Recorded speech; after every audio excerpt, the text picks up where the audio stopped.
Good morning વિદ્યાર્થી મિત્રો. તો જોઈએ ધોરણ 10 ગણિત પ્રકરણ 2 એમાં બહુપદીમાં આપણે ઉદાહરણ નંબર 2. તો મિત્રો અહીંયાથી એવા ઉદાહરણો શરૂ થાય છે. આપણે થિયરીમાં જે આલ્ફા અને બીટા જોયા હતા, આલ્ફા અને બીટાનો સરવાળો બરાબર -b/a અને શૂન્યનો ગુણાકાર એટલે કે આલ્ફા ગુણ્યા બીટા બરાબર c/a, હે ને. તો એવા સૂત્રો જોયા હતા. તો એ અહીંયા ઉપયોગ કરવાના થશે. જોઈએ કેવી રીતે થાય છે. દ્વિઘાત બહુપદી x² + 7x + 10 ના શૂન્ય શોધો તથા તેના શૂન્ય અને સહગુણકો વચ્ચેનો સંબંધ ચકાસો. આપણે બહુપદી કઈ આપી છે? x² + 7x + 10 = 0.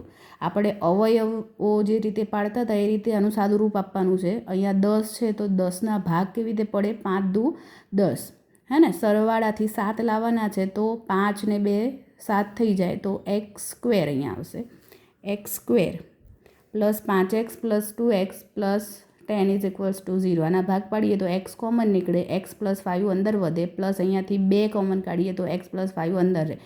આ આખો કૌંસ એક વખત લખ્યો અને x + 2 એ બીજો કૌંસ બરાબર 0. તો x બરાબર આપણને શું મળે? -5 અને x બરાબર મળે -2. તો આ બંને શું થઈ ગયા? આ બહુપદીના શૂન્યો થઈ ગયા. તો લખવાનું નીચે આથી x² + 7x + 10 ના શૂન્યો કયા મળે? -2 અને -5 થાય. હવે શું કીધું છે આપણને કે શૂન્યો મળ્યા પછી શૂન્યો અને સહગુણક વચ્ચેનો સંબંધ ચકાસો. તો શૂન્યોનો સરવાળો આપણને આલ્ફા + બીટા, એક શૂન્ય છે એને આલ્ફા ધારો અને બીજું શૂન્ય છે એને બીટા ધારો.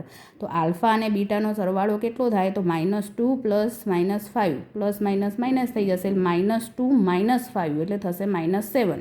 નીચે કંઈ ના હોય તો આપણે શું લખી શકાય? 1 લખી શકાય. તો હવે જો આલ્ફા અને બીટાના સૂત્રો ઉપરથી આને સરખામણી કરીએ તો -7 ઉપર શું હતું? -b, હે ને. b શું હતો?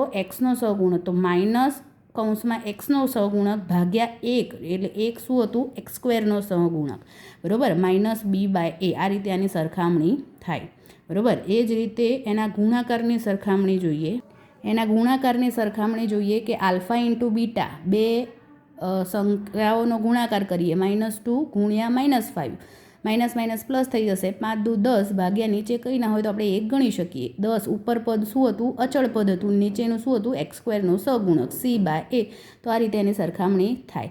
ઉદાહરણ 3 પણ મિત્રો એવું જ છે, જોઈ લઈએ. ઉદાહરણ 3, બહુપદી x² - 3 ના શૂન્યો શોધો અને શૂન્યો અને સહગુણક વચ્ચેનો સંબંધ ચકાસો. પહેલાં આ બહુપદીના શૂન્યો શોધવાના અને પછી એના આલ્ફા અને બીટા કરીને સંબંધ ચકાસવાનો. તો બહુપદી x² - 3 = 0, હે ને.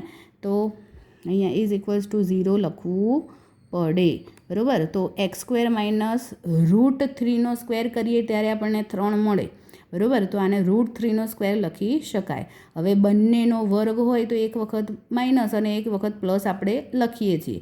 તો x - √3 x + √3, x - √3 બરાબર 0 લખીએ તો x બરાબર શું મળે? √3 મળે. અને x + √3 બરાબર 0 લખીએ તો x બરાબર -√3 મળે. આ બંને આપણને શૂન્યો મળી ગયા. હવે x² - 3 જે બહુપદી આપી હતી એના શૂન્યો આપણને મળ્યા √3 અને -√3 મળે છે. હવે એના સહગુણકો સાથે એની સરખામણી કરીએ.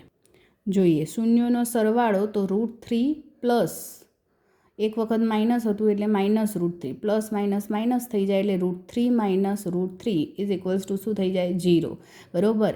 x નો સહગુણક ભાગ્યા x² નો સહગુણક બરાબર -b/a. પણ અહીંયા 0 આવ્યો એટલે કોઈ સંખ્યા આપણને મળે નહીં. એ જ રીતે ગુણાકાર જોઈએ. √3 - √3 તો શું આવશે? √3 × √3 3 થઈ જાય અને માઇનસ હતું એમના એમ એટલે -3 ભાગ્યા 1, અને અચળ પદ ભાગ્યા x² નો સહગુણક. એટલે અહીંયા -3 છે અચળ પદ હશે અને 1 છે શું હશે? x² નો સહગુણક c/a.